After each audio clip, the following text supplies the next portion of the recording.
Magandang umaga mga tugang. Alas 6 ng umaga. Kasalukuyan po tayo nakatanaw dito sa Taal Lake.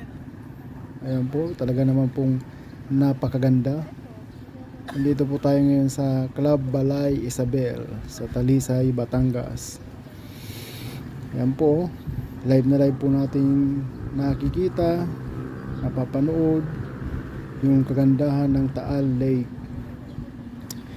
Dati sa libro ko lang po ito nakikita nung nag-aaral pa ako, tsaka sa YouTube.